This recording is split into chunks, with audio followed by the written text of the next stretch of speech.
before I forget, it's very important. For the refuah shelema and good news for my aunt Asnet Bat Tirza Markusha Chaya. Be'ezrat Hashem, may He give her refuah shelema, refuat hanefesh verefuat haguf, and only good news. רפואה שלמה לירדנה בת אסתר, חניה בת ברכה דבו עליה. I don't know if you guys know the story of the Chabad woman in St. Thomas. So unfortunately, she's still on life support. That was the latest update. So I hope that Be'ezrat Hashem. Do you guys know the story? It was there was a Chabad woman. She's in charge of the Chabad house in St. Thomas in the islands, and she was walking with her 4-month-old on the pier, and the 4-month-old, I don't know how it happened, she fell into the water, and the mom went after her to save her, and unfortunately the daughter died, the 4-month-old, and the mom is on life support because I guess she swallowed a lot of water because she was trying to save her daughter, and she has 13 kids at home, so it's like really a crazy tragedy. So in merit of this Shiur Torah, and hopefully, God willing, with the efforts that you make later on, because of this Shiur Torah, that may go to her refuah shelema. So before I even start, I want to first of all talk a little bit about my sister. She just no. I have to just say, I know her more than anyone, and hopefully God will make me not cry right now because I'm in my 3rd trimester and I'm very emotional. But she gives more than humanly possible. It's really not human. It's not human. It's not normal.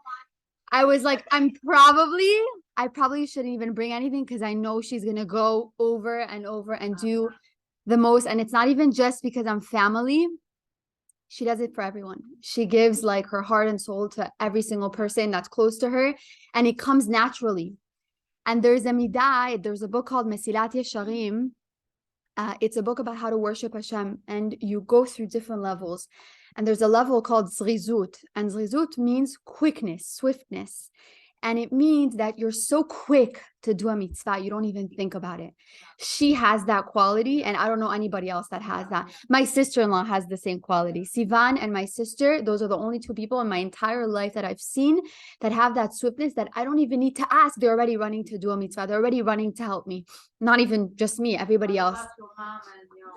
Yes, that too. But it's so like, course, my mom, so I don't even need to mention you. You're the number one. But specifically because we're talking about Eden and her ability to open her house and her home to have this Shiur Torah and to bring everyone closer and bring holiness where there's not enough. I think it's such a beautiful thing. So because of your midat zrizut, may Hashem bless you with infinite health, happiness. Your chuppah this year, only smachot. And really, may Hashem give you 1,000,000 more than how much you give to others, because it's just not normal.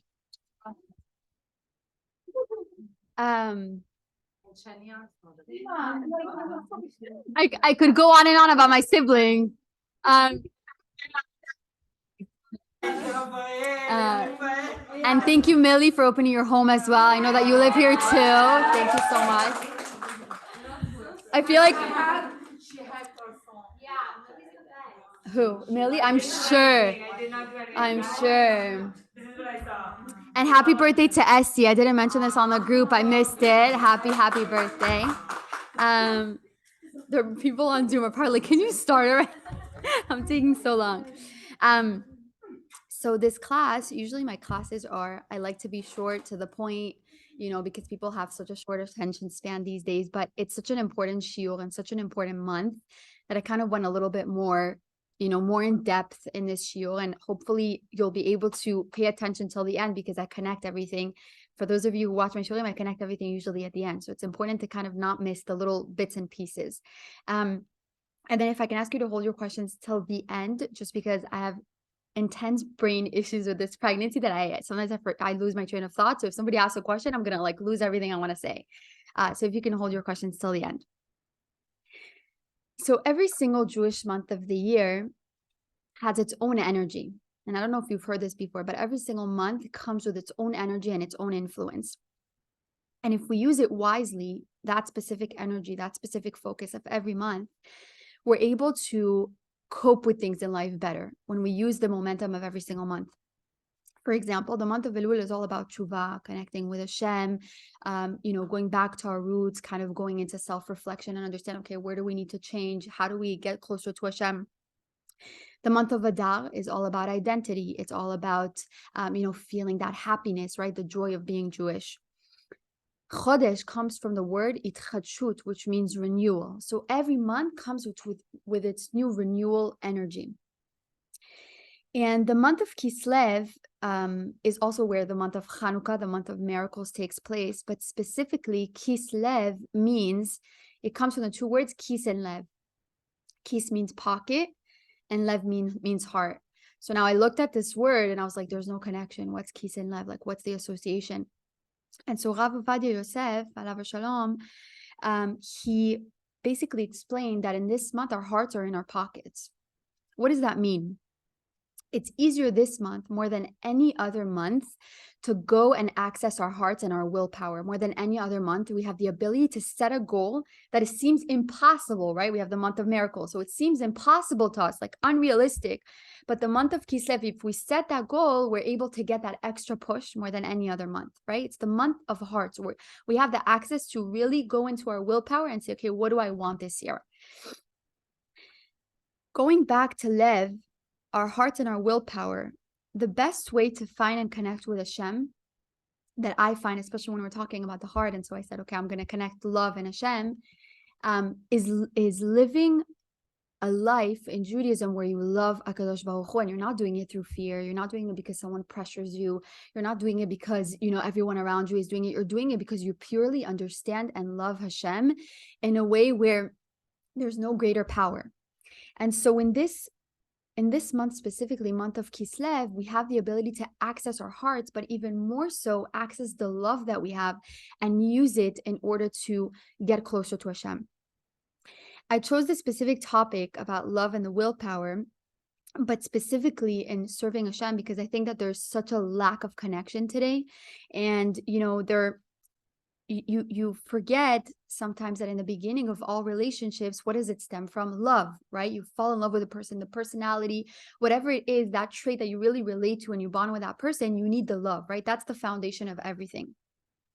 Specifically, when it comes to love, though, what's the relationship we have with love? It's the feeling. We have to feel the love, right? It has to do with feeling and emotion.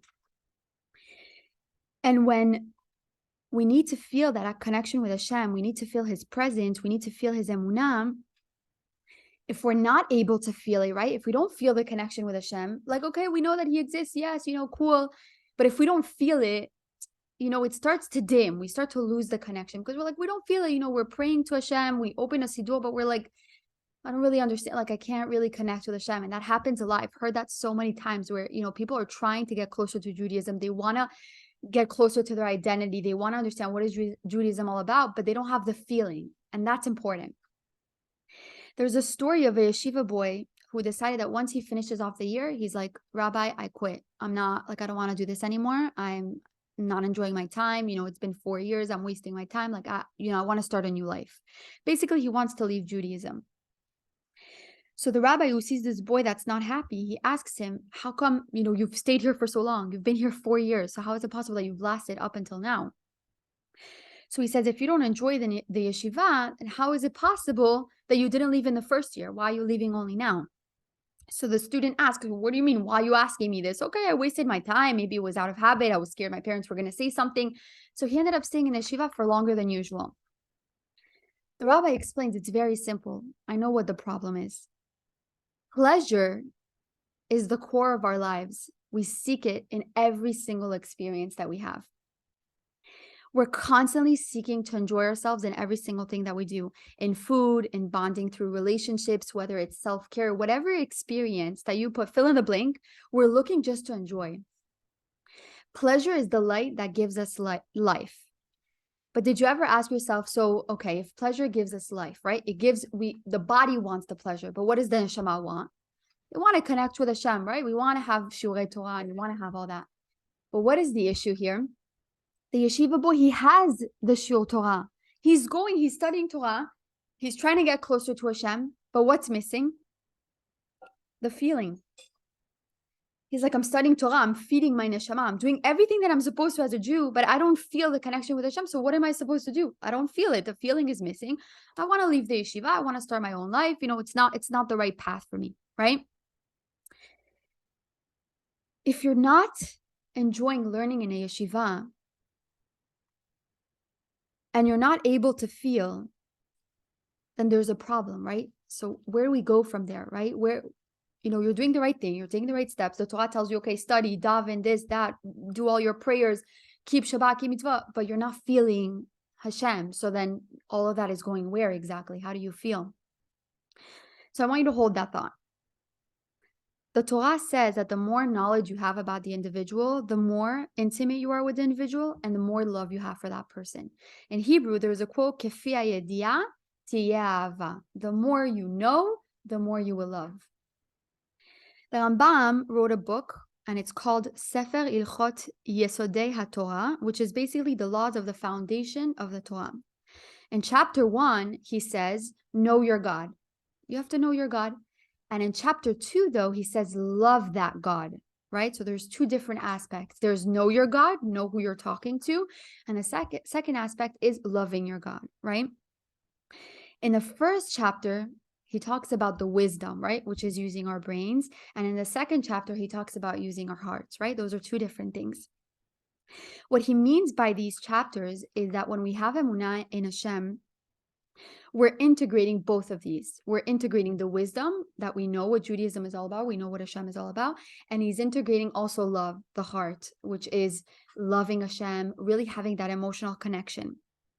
We cannot worship Hashem and have all the limitations of the Torah. You can't eat this. You can't dress like this. You can't go out like that. You can't marry this person. There's so many limitations to Hashem that, first of all, if you don't have the emotional attachment and you don't feel it, and also you don't know what Judaism is about, then how are you supposed to stay connected to Hashem, right? You need to use both. I'm so happy you came. You need to use both in order to have emunah, right? So we have the two factors: wisdom, which is using your head, and the heart, which is using your emotion and your feelings. There's so many people, and I spoke to Shani on the way here, and I said, I heard so many people say, and this is not coming from a judgmental perspective at all, but it's just so interesting. When people say, I believe in God, I have full emunah, they really speak about Hashem. Every time I speak to them, they're talking about Hashem. And they're all, like, thank you, Hashem, but they don't keep Shabbat and they don't keep kosher, right? So I'm like, there's a discrepancy here, because I'm like, if someone's so in love with someone, right, they want to do everything that person is asking. They want to just give them pleasure and give them everything that they ever ask. So I'm like, if Hashem is asking you to do something and you're like, I love Hashem, this, but you're not able to keep the mitzvot, then there's a discrepancy here, right? There's an issue, or maybe like it's taking them a little longer, and everybody, of course, no judgment, everyone at their own pace. But we see that what they're using is that they have the emotional bond with Hashem, but they don't have the wisdom. And the wisdom comes with the experience of Judaism, right? Keeping the Torah, keeping mitzvah, keeping kosher. That is how you build the wisdom with Hashem. So when somebody says, I love Hashem and I thank him every day, and of course I believe in God, that's such a beautiful start, but it's sometimes not enough in order to reach emunah, because you have to integrate the two.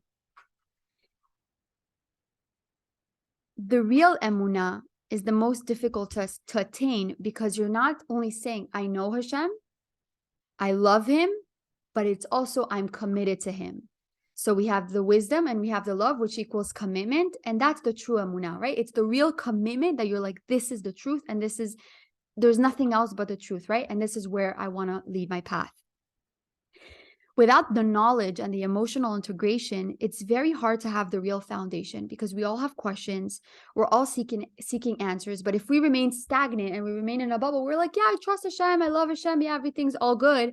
But you're not seeking to learn more, then the relationships remain stagnant. And I was thinking about this before when I was reviewing the shiur, and it's like, when somebody says, oh my God, I love my friend, like, she's really one of the best people I know, blah, blah, blah, but I haven't seen her in 5 years. Like, we've been so busy and we haven't seen each other.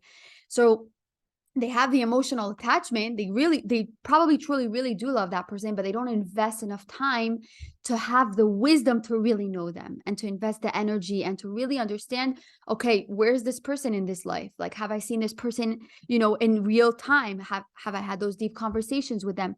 We have to have also the wisdom and also the emotional connection. But let's be real here, especially in Miami, it's very, very hard to commit. I don't know why it's Miami that has these commitment issues that I'm like, yeah, dinner tomorrow. And I'm like, she's going to cancel. Like, obviously, like, it's just, we have this like commitment issue that I don't know. I haven't seen that in any other country where it's like, even with close friends, everybody's so busy and priority and this is it, that it's like so hard for us to commit. It's so easy also to break a commitment, right? So when we have a close friend, we're committed to them, we hang out, best friend, and then she does one thing that you don't like, but like a big thing, let's say, right? It's over. That's it. Take her out of the picture. We don't want to even invest in things like that, right? Because we're like, that's it. She messed up once. That's it. I don't want to be committed to her. I lost faith in humanity, right?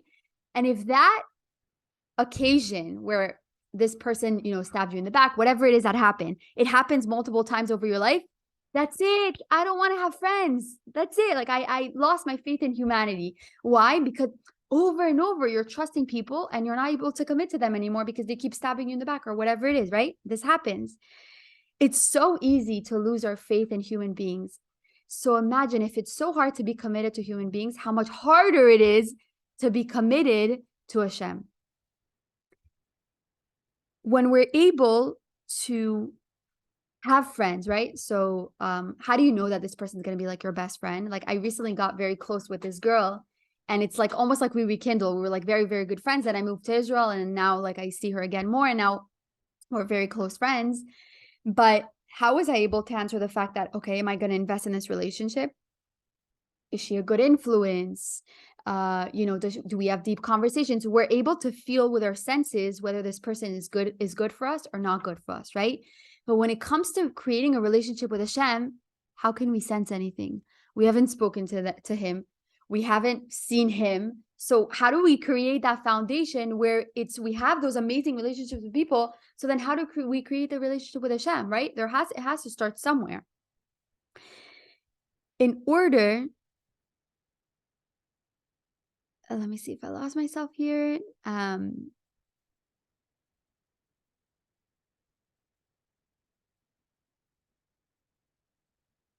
Already said this.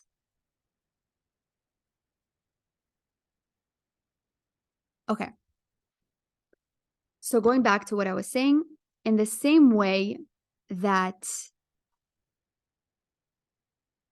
people say, yeah, I believe in God, but I don't want to, when you say, okay, I believe in humanity or I believe in this person and she's my best friend or whatever it is, but you're not showing up and she's telling you, let's go to dinner.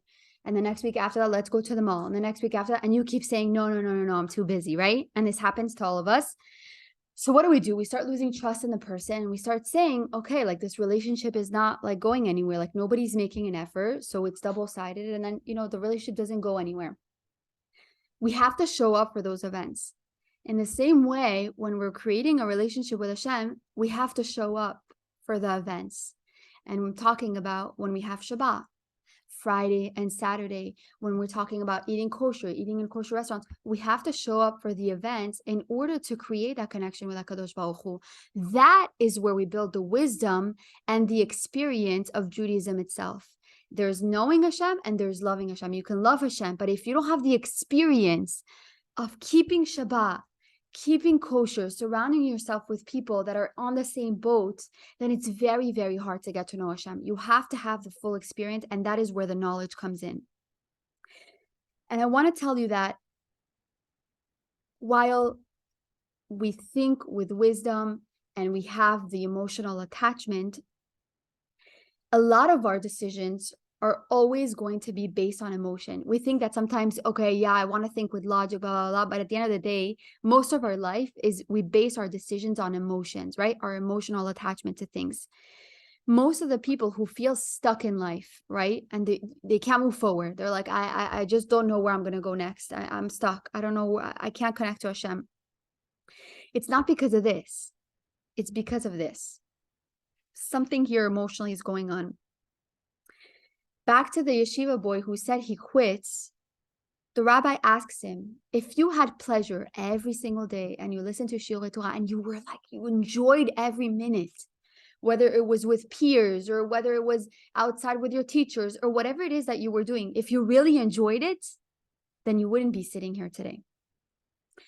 Most of the people that have questions that go unanswered, especially when it comes to Judaism, it usually stems from the fact that they're unhappy. They don't feel fulfilled, right? And again, we said that every single thing that we do is for pleasure. We want pleasure out of everything. So what happens the second that we see, okay, there's a limit to our pleasure in the materialistic world, what are we doing? We're trying to look elsewhere. We're like, okay, like where else can I get pleasure? Like this is clearly limited somewhere here, right? We can only have so much pleasure in the materialistic world. We get a bag, the bag that we wanted for months. We're waiting, pre-order this, that. It gets here 3 days later, you're like, yeah, I got the new product bag. Like, right, where does it take you there? So you get pleasure for 2-3 days, and then what, right? So there's something missing. So we're constantly seeking pleasure, but then when we see that we're still unhappy, there's something here, right? There's a gap. When a child goes into a candy store, you don't have to convince him to go into a candy store. He's going to run in there, and you don't have to tell him, oh, like, come on, let's go to the candy store. Like every single child is going to look at that candy store, see the colors, lights, this, he's going to go right in, right? Where is the argument that sets in and you have to negotiate with him? Come on, let's go. It's when he leaves the candy store. Why is it? Because he's not sure that the amount of pleasure that he has in the candy store is going to be as equal as when he leaves the candy store, right? Because he's like, what's there? What's out there for me? Here I have all the candy in the world. I have all the lights, all the pleasure I can get as a little kid, right? And then out there, it's like, there's nothing, there's no lights, there's no cool, candies everywhere. So we're constantly seeking pleasure, whether we're a child or whether we're an adult. And this is why we rely on pleasure, on being able to feel fulfilled, right? In order to move forward. We're constantly looking for that pleasure. And this is why you ask Israelis when you tell them like, oh, like, do you believe in God? And they're like, yeah, of course I believe in God. So I'm like, oh, so do you like keep Shabbat? Like what's going on? Like I don't want those limitations. I don't want those, right? They don't want to deal with it. They want to have their freedom to enjoy, right? It's all about pleasure. Because the second you have those limitations in the Torah, keep kosher, keep Shabbat. What are you talking about? I can't go to like Komodo. I can't like what? Like I can't go to Nago Shratza. I can't. They don't want to let go of that pleasure, right? It's all about the pleasure principle. But we're not willing to give up the aspect of pleasure. But then what happens? Let's say they're not keeping kosher, they're not keeping Shabbat, right? And they're living their life. At one point, there comes a point where they're not getting pleasure anymore, right? There's like a limit to every pleasure in life that's materialistic. And then they're like, wait a second, I'm not happy. Okay, now what? And this is where people come and they get closer to Hashem. They're like, okay, I want to fulfill something. There's something missing here, right? And this is where they get closer. If somebody would have felt pleasure his entire life, right? There's no reason for him to come to Hashem and be like, hey, I want pleasure, because he's enjoying life. He's going to the casino every night, drinking, smoking, this, that, doesn't care, right? And he's living life. But then at one point, and I'm sure a lot of people have gone through this, they're like, okay, this is not the real life. Like, this is not real pleasure, right? There's a limitation. So then what? Right? And so most people that come after Hashem, it's because they're unhappy in their life. It's the emotional, something going on here that's not working out. Every single one of us who asks existential questions and really digs deep into life and understands that there's a limit they understand that there's a limit to pleasure. What makes people come to Shul Torah? What makes people start to come see a rabbi, right? Is that when the reality, they're looking for something more, right? They don't feel the pleasure of the materialistic world anymore. When we're at a breaking point and we feel that the materialistic world is not giving us the gains that we need, then we start to search and we have the existential questions. Why are we here? What's my purpose? Does God really exist? What's in Judaism for me? Is it something that I can derive pleasure that doesn't have limitations, right? Is there a depth to it? So this is where the big question is asked. Okay, so we love Hashem, we want to get closer to him, but we don't feel anything. So now what? How do we feel? How do we feel the connection to Hashem? And there's so many people that come to me and say that. They're like, I just don't feel it. Like, I love your shiurim. They're so nice, but I don't get it. I just don't feel it. Like, I go to the shul, yeah, it's nice, but where do I go from there? back to the yeshiva student, like I mentioned, he studied Torah all day, right? You would think that's the answer. In order to feel, you just study Torah more and then, we'll get there. But he still wasn't able to feel it. So then what's the answer? What do you say to someone who's trying to get to know Hashem and just doesn't feel it? So there are two options. One, God forbid, and this is not the true option, but that the Torah is incorrect. It's not the truth. So everyone's, chasing after something that doesn't really exist, right? God forbid. And number two, some people say, I'm not built for this. I'm not like a tzaddik. I'm a normal person. Like I'm not, it's not my personality. Like I'm just, I want to like live my life with freedom, whatever it is. I'm not built for it, right? So those are the two options. But in order to feel, it's not the first or second option. In order to learn to feel Hashem, you need to learn to feel. And I'm going to explain. To feel is an art.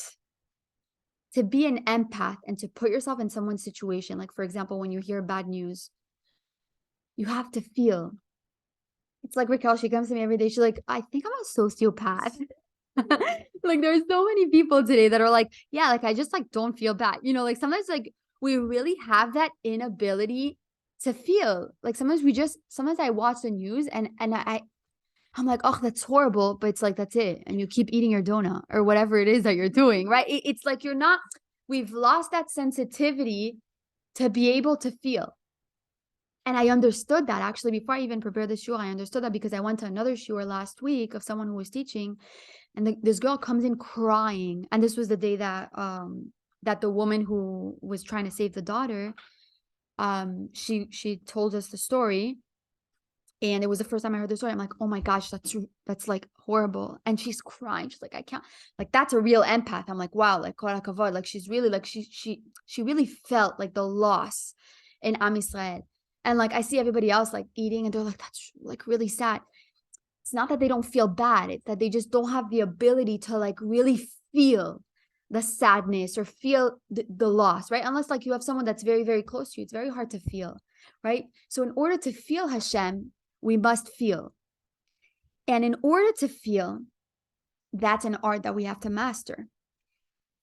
There's a story of a couple who comes to a rabbi and they're explaining what happens. And this the husband goes to the wife one day. He says, I have to tell you something.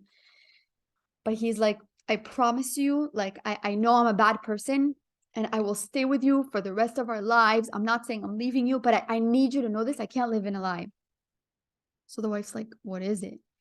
So he tells her, I don't love you anymore. He's like, I just can't live in the lie anymore. And I really feel like you deserve to know. I just don't love you anymore. I'm going to stay with you. Don't get me wrong. I will stay with you until 120, support you, be with the kids, whatever it is. But I just want you to know that I don't love you anymore. So they're going to this rabbi and they're telling him the story. And the wife looks at the rabbi and she tells him, how can you explain that? Like we've been living for 20, 30 years and suddenly, I'm not in love with you anymore. I don't love you anymore. Like, how does that happen? Is love like a switch on or off? Like feeling it's an on and off button? How can it be so sudden? To feel is something that's not always natural, right? And if love and feeling is an art between human beings, between relationships, even more so, it's an art to love Hashem in a way where we don't see him, right? We can't speak to him. It's like sometimes I'm praying and I'm like, is anyone listening? Like it's hard because you're like, there's no dynamic here. It's just, speaking to someone that, is not there physically and cannot answer you physically through a voice, through anything. So it's very, very hard to make that connection. So in order to feel and to have that emotional connection, if it's so hard between human beings, even more so how hard it is to feel when it comes to Hashem. Chazal teaches us that the love between a husband and wife exists in order to teach us the relationship we should have with Hashem. And this is how we work on our bond with Hashem. Because with your children, and God willing, when you'll have children and you'll be mothers, what's the difference? You love them unconditionally, right? It's not like you fall in love with them one day and you're like, oh, they're so cute. And no. The second you get pregnant, that's it. You're in love with your child, right? There's no work here to be done. But between husband and wife, it's not unconditional, right? there's always these little things, and there are phases where it's like you're obsessed with him and you admire him so much, and there's phases where I'm like, don't talk to me, I don't want to see this, like there's different phases in life where it's like you love your husband so much, and sometimes it's a little less. And so there's an art to feeling. It's an art. It's not always going to be consistent, right? And so it's the same thing with Hashem. Sometimes we're going to feel him present, and sometimes we're just not, and it's okay. But in order to love in the first place, you have to learn to feel. The love you create, the bond you create with your husband and partner, you're learning to feel towards them, and you're falling in love with them, right? And so what happens, because of the learning curve, because of the fact that you learn to get to know them and you fell in love with them, in the same way, this is how we fall in love with Hashem, and this is how we create the bond. It's the relationship between husband and wife. In the same way, it's that relationship with Hashem. Chazal goes further to explain that someone who is not married, he says this in his book, someone who is not yet married has not experienced the real bliss of life. The Zohar also talks about the importance of the relationship between man and wife. Why is it so important that it needs to be mentioned so many times? The Rambam, Chazal, Zohar, all of these sources are talking about man and wife, man and wife, man and wife. Why? Because in the same way that we learn to love our partner, fall in love with him, have to deal with all these things that happen in between, in the same way that relationship teaches us, how do we love Hashem? We have to live through experience with human beings, right? The feeling between human beings in order to feel with Hashem, right? You have to experience love in order to love Hashem. If you've never loved before, and you've never given your heart and soul to someone, you cannot know what it is to give your heart and soul to Hashem. And so in order to feel Hashem, you must feel in the first place in between with human beings, right? With our personal senses and our world here physically. But we're still stuck in the same question. Okay, we need to feel, but how? How do we feel? We have to have more empathy, and we have to be more sensitized. Chazal explains that our world of feelings, and this is where it comes to how do we feel. It's so interesting. I love this. He explains that our world of feelings is made up of how we experience them, especially in childhood. Shani, this is your this is your moment. There's a lot of people who love psychology. Me, Shani, and Eden are like on Shabbat. We're like, psychology, this, that. It's like we love like the psychology of human beings, but it's so interesting. What, you too? I feel like no, it's because specifically me and Shani, and then Eden adds on. So I'm like, I feel like it's like you don't read the psychology books yet. Raquel, no. Raquel is more like fiction books, Colleen Hoover, and we're more like self-help.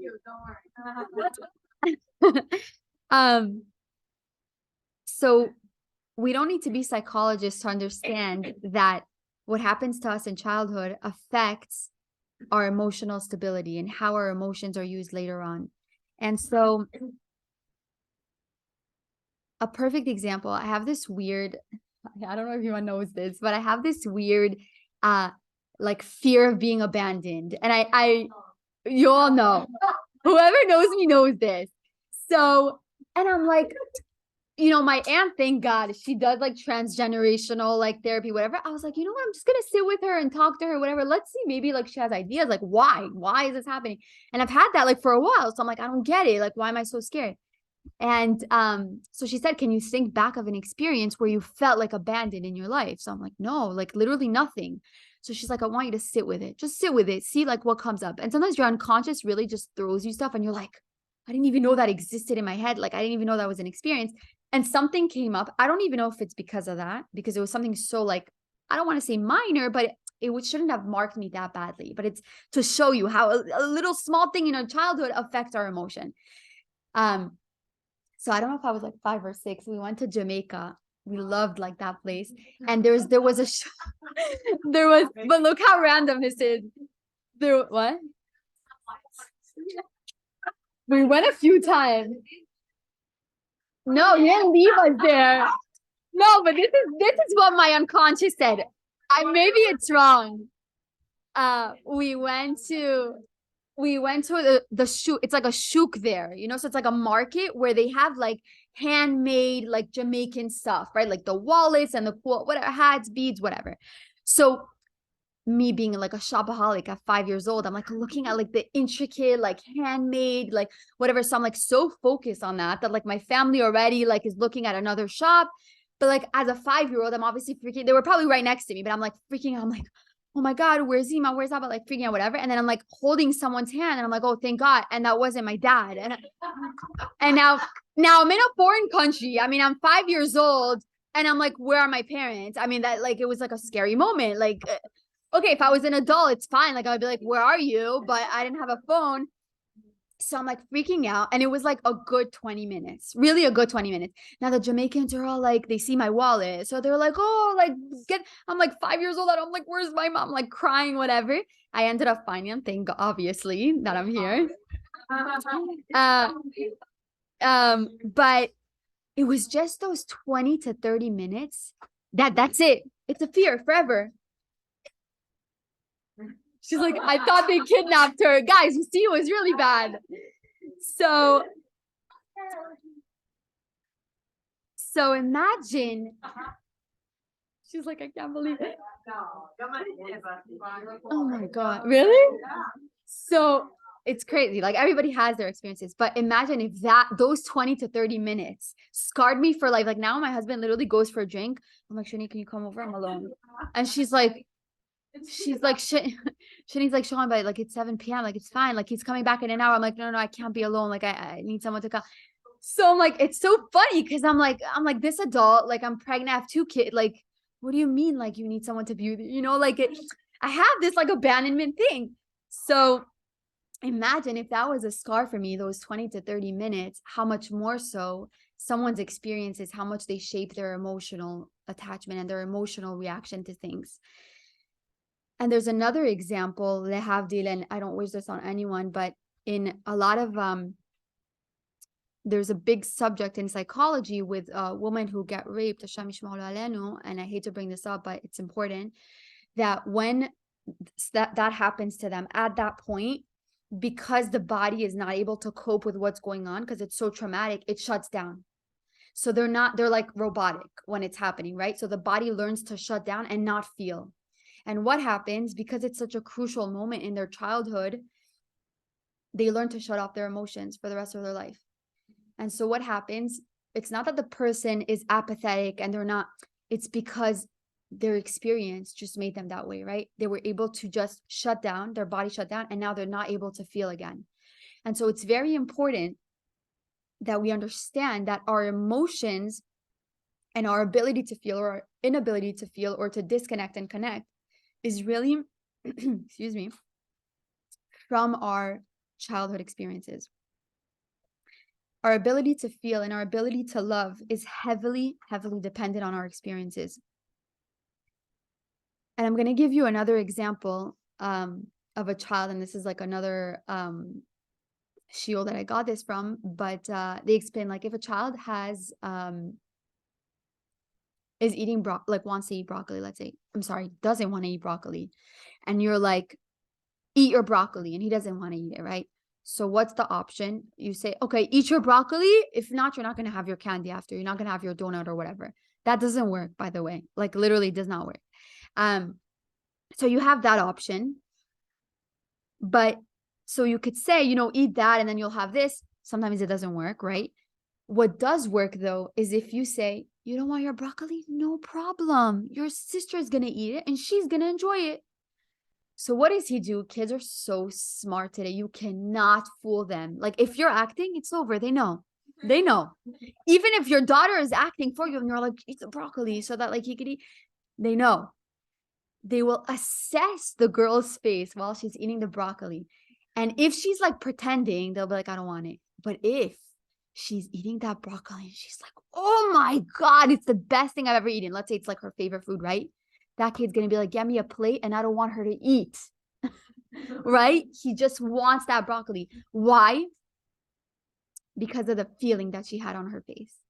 Because of that emotion. I want that. He doesn't want the broccoli. Trust me, he doesn't want the broccoli. He wants the feeling that's attached to the broccoli. He wants to feel pleasure. The same thing happens with adults. We think we don't need something or want something. But the second we see someone enjoy it, what do we say? I want that. And who is the master of this craft? Advertising. You watch TV, there's a perfume, the girl's half naked, that has nothing to do with the perfume. She's wanted by like every guy that like she's walking by and like every guy's looking at her. What are we selling? We're not selling the product. We're selling the pleasure aspect. I also want to be noticed on the street. I also want to be pretty like her. We're selling the emotion. We're not selling the perfume, right? So what do people do? They get the product in order to get the emotion. And it's the same thing with Hashem. And when we look at religion, when a child is home and then you see the father comes back and he's so tired from work and he's like, how am I going to do this? But he has to go to synagogue to learn Torah. And he goes to synagogue to learn Torah. And the child's waiting to see how the father will react when he gets home. The father comes back with a smile on his face and he's so excited to share the Torah and the wisdom with his kids. What is the kid going to say? What is the child going to say when he sees his father? I want that. He doesn't necessarily want going to synagogue and studying. He goes, I want to feel what my father feels. I want to feel pleasure. I want to go to synagogue. If everyone enjoys going to synagogue, I want to go to synagogue. But if you would have seen your father tired and he's like, oh, I'm sick of these like shiurim, and then the child doesn't want that, right? Because it's showing that there is no pleasure in that. Every single thing that we feel is based upon the experiences we have around us. If we surround ourselves with people who really indulge in learning Torah and loving Hashem, we're going to want the same things. And I remember one time, this is a perfect example, but when I went to synagogue one time, I was like, I'm so tired, like really just not in the mood to pray. I'm like, I'm not feeling it. Like I'd rather just talk to Hashem on my own. Like I don't want to read from a book. And there's a girl next to me around my age, and she was just like praying. And I'm pretty sure she was crying. And she was like, Hashem, whatever. I'm like, I want that. Like, I want to be her. So I opened the book and I'm reading and I'm trying to get the same emotion that she has. Not because I want to pray to Hashem, but because I want to have the emotion that she has, right? So again, we're so attached to the feeling of pleasure and connection that sometimes it's not about what we're doing. It's about what we're feeling. So going back to the two principles of Emunah, which we said was knowing Hashem and knowing and loving him, sometimes we can have one but not the other, but we need to integrate the two. And how do we know Hashem? We can love Hashem, but how do we know him? Through experiencing Judaism in the right way, where there is pleasure, where, instead of Netflix, we're doing something like going to Shul Torah, where instead of going, to a club Friday night, we do like a nice kiddush or seudah with our friends, and we decide to really indulge in Judaism. This is where we start to build the feeling. Back to the example of the husband who says, I don't love you anymore, right? He says that to the wife. How does this really happen? We have to be careful that when we do fall in love, and I'm talking about also in relations, but also with Hashem, when we do fall in love with Hashem, that we block any experience that can influence that love. Because sometimes we can fall in love with a person, but if, let's say, my husband now, okay, he admires me, respects me. And then every day he decides he wants to go out with his friends for a beer, and he goes, whatever. That's never going to happen. Okay. He goes out with friends for a beer, and then he goes to a club the next day, and then whatever. So what happens? He slowly starts to get desensitized and slowly starts to see what's out there and this and this. So instead of having that love for his wife, it starts to get blocked by other feelings. We have to be very careful to keep ourselves in the right emotion and in the right feelings, because if we allow ourselves to get distracted, then what happens?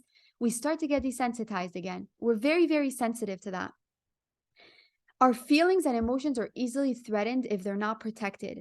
If we don't protect their sensitivity by going in the right ways, by doing the right things, then we can easily think, oh, this is fulfilling, this is pleasurable, but then it's blocking you from the real way of feeling with Hashem and having that emotional connection. In the special case of marriage, the Torah guides us there. Watch your eyes, right? They tell the husband, watch your eyes. And that sounds so extreme, but really, when you really think about it, and you want to always have like your husband's full attention. If you are, let's say, pregnant, right, and you're getting a little fatter here and there, and you have those stages, if your husband's looking elsewhere and he's going to bars every night and he's going to this, it takes away from his feeling with you, right? Because then he's going to learn other feelings with other women. Oh, look at her legs. Why doesn't my wife have those legs?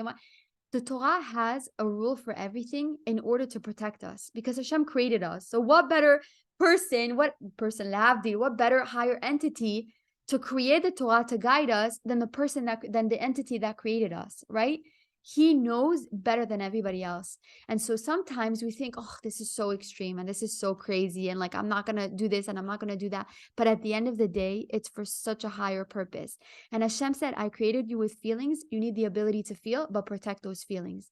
Because if you want to connect with Hashem, then you need to make sure that there's no other emotion that's blocking that connection with Hashem. What's blocking the connection with Hashem? Then instead of doing a kiddush with your friends Friday night, or going with your family, or whatever it is, that you're spending it elsewhere, right? Because then you're just going to be desensitized again, and then there's no closeness with Hashem. You're not going to be able to reach it. If we have trouble spiritually feeling and connecting to Judaism, it's because we allow other emotions and experiences to take place instead of the ones that help us flourish. Right? And like I said, instead of Netflix, watch a Shiur Torah. When you're doing a Shabbat dinner with friends, let's say, and this is where the feelings get sensitized, right? And you're having the best time, right? You're like, oh my gosh, I'm doing Shabbat. That's it. And then the next Shabbat, you're doing it alone. You're like, I'm not doing, like, who am I kidding? Like, I'm not doing Shabbat, right? So do you see how like very, very sensitive it is? It all depends on our feeling. If we derive pleasure out of that one Shabbat, then it pushes us, right? Okay, we want to keep Shabbat. It's so nice. Oh, I love it. The calm, the peace. But then the second that we're alone on Shabbat, we're like already back to, I don't know if I could do this. We're back to square one. We're very, very sensitive to how we feel. And so we have to be careful and protect those feelings and have the right experiences. The month of Kislev is about giving you momentum. If you use this month to start feeling towards Hashem, because your hearts are open now and they're very accessible, and experiencing what it means to be Jewish, this could be in anything. Morning prayers, taking something upon yourself, really trying to experience Hashem and being emotionally available to Hashem. This is where you'll see the big difference. Our hearts and our willpower are more than ever the most accessible. And so this month, use this month's energy to push that momentum and get closer with Him. To end, I want to mention a beautiful story. This has nothing to do with anything. I just thought that it was really nice. And I was like, Hanukkah, so I'm like, I have to like say this. And then I'll hopefully tie it at the end. There was a Holocaust survivor that spoke to the rabbi that I was listening to the shiur, and he went to see her, and she was talking about Hanukkah, and she said, during World War II, I hid a candle in my pocket, a Hanukkah candle with matches, because I wanted to light the first day of Hanukkah. She risked her entire life, because if any Nazi would have found her with lights and matches and whatever, they would have been like, no, she's celebrating, kill her on the spot. She did everything. She risked her entire life just to light one Hanukkah candle. I mean, it's just crazy the perspective that she has and like what she did. She risked her life just for a Hanukkah candle. Oh my God, it's just unbelievable, unimaginable. She did all of that so she could at least do the bracha on the candle and to enjoy and rekindle the little spark that she had left of Judaism. And she said today everyone lights their Chanukiot. They can have people over, bake sufganiyot at home, put loud music, invite everyone, say all the prayers that you want out loud, right? Have all the music you want in the world. And they think that it's normal. And she goes, and we're, lighting these candles and we're commemorating, oh, this was a miracle and that was a miracle and the olive lasted for 8 days and all those things. But she goes, but the real miracle is that you're standing right here and you have the freedom to light a menorah while we couldn't. She goes, that's the miracle that you're celebrating, not the miracle from years ago. It's a miracle every single day that we have the freedom to choose whether we connect with Hashem and whether we don't. And unfortunately today, because we have the freedom, we actually have more distractions. So we're not able to see the beauty of it, right? When the freedom is taken away, like in the Holocaust, that's where we're like, oh my God, I want to keep Shabbat, I want to keep kosher, because you're so identified with Judaism. So because we have distractions today, it's hard for us to channel our emotions, to channel the feeling, right? The sensitivity. And so she says that we're celebrating what's happening now, not what happened then. The very fact that we have the freedom to stand in front of our family and do the bachot and sing with our children and show them what Judaism is really about and to connect with Hashem, that is the beauty in Chanukah. And if we use the month of Kislev, where our hearts and willpower are really they're really open, and we can channel all our goals there, including feeling and getting more sensitized, then we can learn to feel and fall in love with Hashem. And I think that's it. I feel like that was so long. Do you guys have any questions? Yeah, Elle, you can write on the chat if you have any questions. No questions? Oh my God, thank God, because I'm like, what if I don't have an answer? What? Any questions, guys?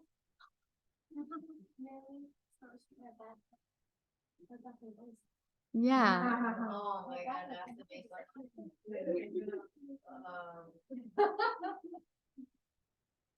I don't have a question, but I thought about something that was funny. Yes. About how the lady next to you was praying in such a way that the energy kind of bounced off and made you feel that. And literally this morning I took a yoga class and the teacher was Jewish and she was singing and she was really being with pleasure, let's sing with pleasure. And she was saying how she's even when I'm in the synagogue in the shul, and it's so beautiful, we have such beautiful Jewish prayers and things like that, that when people sing it with so much joy and pleasure, even after we're done, you feel that energy and you feel that energy, and it made me think of what you said. So nice. That feeling is really a thing that helps you. I forgot to give this example, but when I started covering my hair, so I go to the Rabbanit, I'm like, I'm not doing this. I look in the mirror, I'm like, I'm ugly. I'm not doing it. This is not how religion's supposed to be. I need to love Hashem. So I was like, thank you. I was like, and my Rabbanit is Dina Amar from the shul. I go, I'm not doing it, Dina. I'm not, I know it's important. It protects my kids, whatever you want. So I'm doing it. I'm doing it because I know it protects my kids, all that. The wisdom, but there's no emotional attachment there. I'm like, I am ugly. So she's like, okay. She's like, okay. So she's like, I don't know if I should mention it, but what about a wig? I'm like, no, my husband doesn't want, it's a whole thing. He doesn't believe in it. There's a lot of people who don't. And that's totally okay. But again, and I spoke to another friend about this, and she said, it's your mitzvah. You need to feel good in when you're doing a mitzvah, because it's not about just knowing that it's protecting your kids. You have to love it. You have to love how you look, right? I was like, Dina, I'm not covering my hair anymore. Her own, okay, it's fine. If you don't love this mitzvah, maybe you'll learn to love it. I'm like, no. So anyways, the next day, I don't know where I went, and I saw this girl with she was just stunning, but she was wearing a wig, but literally gorgeous, whatever. And and she was saying that the wig, it's not real hair, it's synthetic hair. She's like, why don't you just get one to try it? It's $40 on Amazon. What do you care? Just wear it and see if you like it. So whatever. So I bought one. Actually, my friend bought one for me. It was very nice of her. And she's like, I want you to try it on, whatever. I'm like, I'm not wearing this wig. I'm not. She's like, just try it on. I'm like, okay. So I tried it on, whatever. I'm the prettiest girl in the world. Guys, that's it. I found my thing, And so everybody has their thing. And again, it's so important to feel that you're doing the right thing, and also that you love it, that you look great, and that you're able to do the mitzvah, but also you love it, that you're not walking around I'm the ugliest thing ever, I'm a grandma, I don't like this scarf on my, you know what I mean? So it's so important to have the feeling, and everybody does it differently. And I was so judgmental of wigs. I'm like, oh my God, the long blonde hair, that's not covering your hair, it takes away from the thing. But actually the mitzvah of covering the hair, when you're covering your hair with a wig, you're doing the mitzvah of covering your hair, obviously, because your hair is covered. Your hair is considered impure once you get married, because it needs to be covered and it's just for your husband. So when you wear a wig, you're completing the mitzvah of covering your hair. But there's an issue with the tzniut aspect, because if you look like a supermodel walking on the street and every guy's starting with you, that's also a problem, right? Because again, you have to be emotionally available just for your husband. So again, where do the emotions come in? Then you start to, do things that are not, so great for your relationship with your husband. And so again, everything is so calculated in the Torah. And like if you really get to know it, it's really so beautiful. So yeah, just wanted to give that example because it was literally like spot on. Thank you. You like it? Yeah, now Shani's turn. So just the feeling thing. I'm a big feeler, so yeah, I'm like full of appreciation and Torah and all that stuff. My friends know, but yeah, like how do you get the feeling? That's like where you like someone that's not but someone that's not connected. How do you connect? It's very difficult. I grew up, Baruch Hashem, in a house full of passion and love for the Torah and inspiration and mitzvot and all that stuff. So for me to love it and be positive with it and full of, whatever, for me it's normal because I saw it. Just like you said, like I saw my mom speaking about the Torah in such a positive light, my dad with all his passion. So it's normal for me to be the same way, exactly what you said. But for other people who grew up differently, like don't see that. Where does the feeling come from? So like and I'll answer it because I learned from your shoe. Oh, okay. And then do you want the microphone? No, I don't want you to I heard your old show talk, but you said surround yourself with people that love it and replace things like instead of going out to the club on Friday night, have a Shabbat dinner. But like it's just hard. Like, of course. I'm asking for people that weren't raised. If I wasn't raised that way, it would be very difficult for me to choose Shabbat dinner over, well, maybe not like Shabbat dinners, but like I don't know, it's just hard. Like where's the starting point for people that are really starting from A? They're going from A to B. Again, it's like I mentioned that emotion is an art, right? To feel is an art. So it's not like if I tell you, okay, A plus B equals C, and then this is the formula, then okay, it doesn't, everybody has their own way of feeling, right? Because if it's an art, somebody likes this type of art, this person likes this type of art, he's this type of artist, he's this type of artist. So everybody comes to that feeling and knowledge in different ways. But another thing is, it's like when the Chazal says that you haven't experienced bliss yet, and you can't really understand the love that you have for Hashem until you'll be married and you have that connection with your husband, because it's the relationship that you build through giving and sacrificing and this, that then you understand, okay, what is it to really love? That's another thing. And there was a third thing that I wanted to say.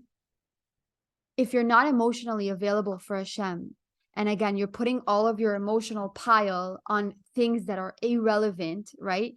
It's going to make you desensitized, because at the end of the day, if somebody is going to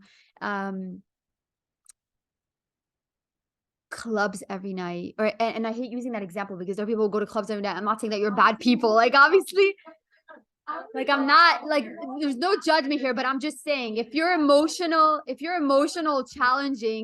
channeling is just clubs, is just going out with friends and doing things that are not necessarily spiritual or foundational, you lose the connection. You're like, oh, I have all the pleasure that I need.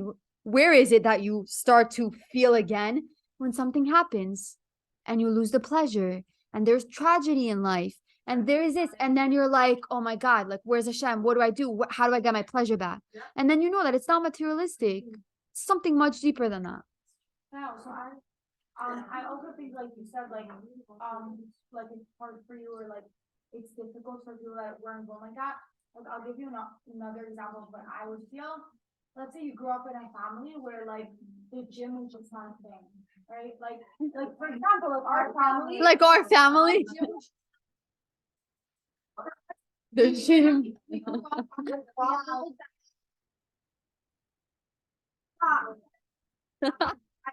But look at her, and she's so cute now. Yeah, okay. So I think what you're saying is like at the end of the day, it comes down to emotion and things like that, but I think it also comes down to like choosing differently. Like it's just like saying like you want, like out of emotion, like okay, you had this input and you saw this in output and you don't like that output, so then you change it up and you're committed to it. So it's like saying like okay, yes, it's difficult. For me, it's very difficult to go to the gym every single day, but you get up and you go to the gym.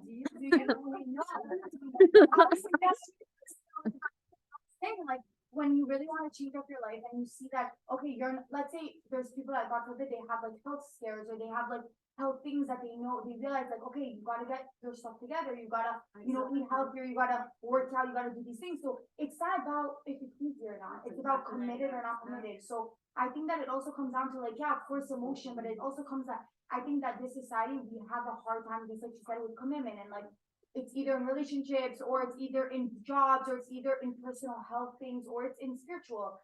And like, you just have to know which goals you wanna go towards. And I think spiritual goals is definitely like the one that's never changing. And I think that you have to like connect with that the most, I think. Yeah.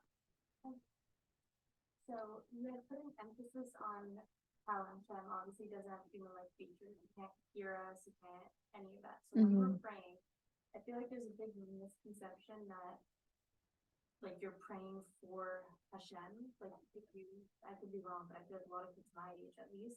So when we're praying, because it is for the purpose of just reminding ourselves that spark is there and kind of reiterating. Is that true? You're saying like what's the purpose of prayer? Yeah, you're just like reminding yourself, kind of, right? There's a few like controversies about it, but a lot of Rabbanim usually say like everything that you do in your life, it's not for Hashem. Hashem doesn't need you to, cover your hair or whatever. But at the end of the day, it's a protective mechanism against the environment that we're in, right? And so when you're praying to Hashem, sometimes what do they say? Like I'm actually learning now about like the stress response in the body and how to calm the body and to calm the nervous system. And they say the number one thing is literally just sit and do nothing, or sit and meditate. And what is prayer? Meditation. It's sitting with yourself and just kind of, praying, whispering words. It's almost like a very meditative, calm state.